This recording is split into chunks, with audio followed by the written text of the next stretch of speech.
Who is the nicest celebrity you have met? Colin Firth. I saw him sitting in a cafe with his son, extremely nice. I waited until they got up to leave before I went and asked if I could get an autograph for my mom.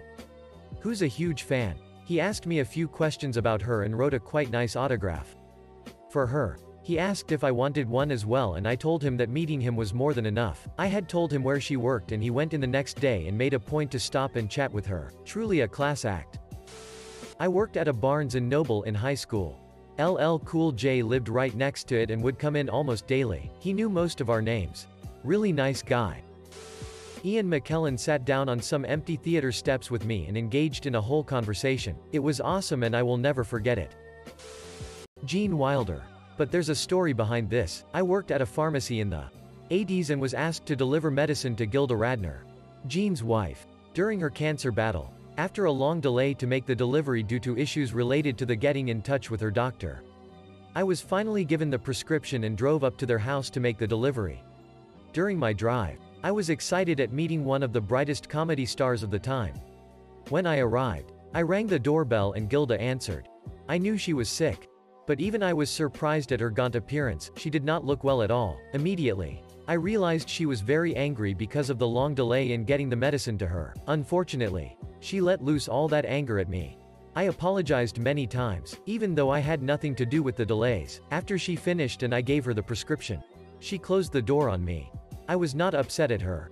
Though, indeed, I was very sad that this brilliant comedienne was sick and was going through such an absolutely awful ordeal. This was an awful situation and not at all as I had hoped my encounter would go. As I turned around to walk away from the door, I went several steps before I felt someone tap my shoulder. I turned around and it was Gene, letting me know that his wife was very sick and he apologized many times for her behavior.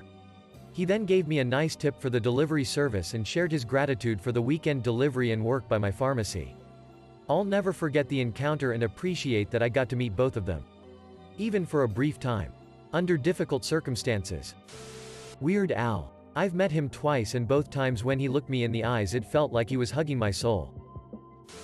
I checked John Mulaney into a hotel room once. He wanted to pay for someone else's room so he was at my desk for like 5 minutes while I set that up. He's a genuinely nice guy. Mr. Rogers. Absolutely as kind and gentle and lovely as he seemed on TV. Peter Dinklage is a lot of fun. Really cool guy. His laugh is incredibly infectious. D.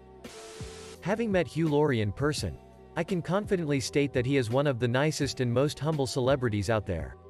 Not only is he completely happy to interact with his fans, but he also does so in a way that makes each and every one of them feel like they're a friend.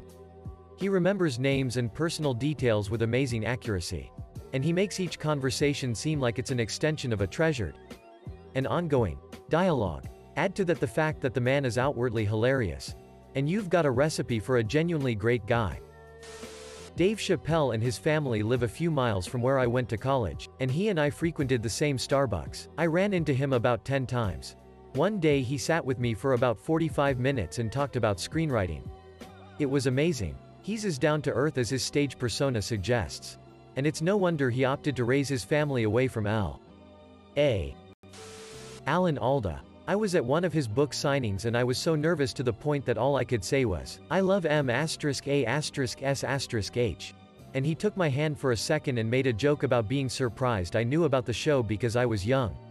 Once I got past my absolute embarrassment, I realized he was so gracious and patient with me when he could have easily been a jerk. Great human being. Wanya Morris. One of the members of Boys II Men sat down on a mall bench next to me. He didn't know I recognized him. We talked about basketball. Michael Jordan and the Bulls were one game away from a three-peat championship.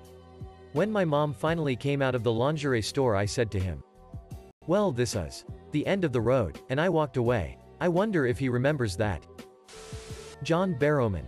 Captain Jack in Doctor Who and Torchwood and also Malcolm Merlyn in Arrow, is so cool and gives amazing hugs. I didn't actually meet him. But Tracy Morgan bought my younger sister an iPhone many years ago. Hers broke. And his GF. Now wife. At the time lost her phone at the Super Bowl or something, so that's why he was at the same Verizon store. The Verizon employee said my sister's damage wasn't covered under insurance and my mom couldn't afford to buy her a new phone. And my sister I guess clearly got emotional because Tracy Morgan, who had been talking to my mom for a bit before while they were waiting. My mom and sister had no idea who he was until my dad came in and recognized him. Bought the phone for her. My mom tried to say no, but he said to just pay it forward. Jeff Goldblum. Met his wife and children as well. They were all kind and sweet. His real-life persona matches the on-screen one exactly. Brother-in-law is a pilot who gets occasional celebs on charter flights. His go-to answer is Henry Cavill's dog. Henry Cavill ranks close second, due to his willingness to let flight crew pet said dog. Jason Momoa. He's an absolute treasure to be around. He's genuine and loves his job. He wants his fans to have as much fun as he's having. He can size up a fan and know how far to push, tease them to make them comfortable while not going too far. His personality is infectious, and I had a blast with him. My sisters met Sophie Turner. I had just left to go get something to eat and she apparently lined up to do zip lining behind them. They were so amazed they met Sansa Stark and showed me the picture. I'd heard she was in town filming and that she was with Joe Jonas and realized from the picture angle someone else took it. Asked them who took it. Some dude she was with. I laughed so hard I cried when I explained it was Joe Jonas and they felt so embarrassed and shook. They said he took it like a champ and took their picture with her and then small chatted a bit about stuff to visit in the city. Also met Matthew McConaughey at a beach bar I worked at. He came in with bongos and sunglasses at 8 p.m. on our busiest night and sat alone in a corner. When the drunk guy next time home turned finally and asked, "Aren't you the McConaughey guy?" He laughed and bought everyone drinks. Then proceeded to drink some more, took his shirt off at some point and played bongos with band. Tom Hanks. I worked at Disneyland in the late 90s and I saw him giving a tour to a group of about 25 kids. He was leading the tour and the Disney tour guide was just tagging along so I could tell he'd done this many times before. Robin Williams so engaging and generous with his time. I ran into Zac Efron once. We both turned a corner at a restaurant and smacked into each other. He apologized profusely while I realized who I'd run into. He left the restaurant shortly after. And a mob of teen girls stopped him. This was in his high school musical prime. And he stopped to sign autographs and take selfies with every one of them. I was impressed. Lenny Kravitz was one of the most humble people I've met, incredibly down to earth, laid back and friendly. Prince Charles was also pretty friendly, would look you directly in the eye during conversation and make you feel like there was no one else in the world but the two of you, despite being constantly surrounded by others. Anne Hathaway. We were backstage waiting for her cue to go on, started chatting. She told me how she was such a klutz and we joked around a bit. Then, when she was called on stage she tripped hard going up the stairs and face planted. Then turned around to me and we both started laughing. She's a sweetheart and a genuinely nice person. I'm glad I got to meet her. Danny DeVito.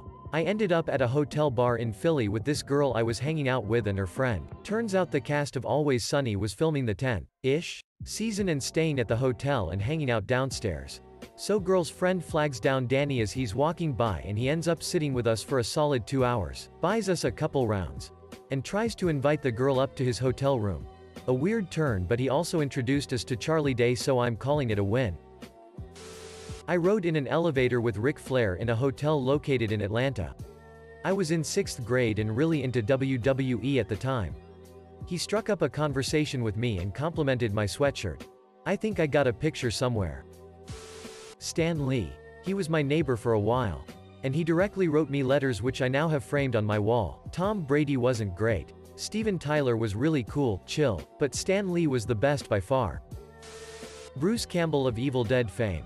Tall as fuck, and really cheerful. I was working the front desk for Newberry Comics corporate office and he and his assistant came in. I didn't even process the name when his assistant said it, just called back to the buyer whom Bruce was meeting. Then it hit me. Wait, the Bruce Campbell? Bruce is standing to my right. Looming like death. He smiles, extends a hand, laughs, and asks me my name. I made the requisite boomstick joke. And he also laughed at that. Much better behaved than Juliette Lewis, who showed up so drunk she couldn't walk down the ramp in front of me. I knew Shaquille O'Neal in college occasionally. I wasn't associated with the athletic program at LSU but had friends who were. So I ran into him often enough to kinda sorta get to know him. He was a huge goofball back then too. Adam Sandler. He is super nice. We met him at my aunt's lake house. Such a sweet guy, he brought his family over and we hung out with him for like 3 hours and we just chilled. He is an amazing dude. Scarlett Johansson back in 2011 at a Starbucks. Super sweet and really bubbly. Thought she would come across as a bitch or standoffish. Partly because it was early in the morning. Like 5:30 to 6:00 a.m. Not at all. She was so nice. Made her laugh after I told her I was a huge fan of one of her earliest films.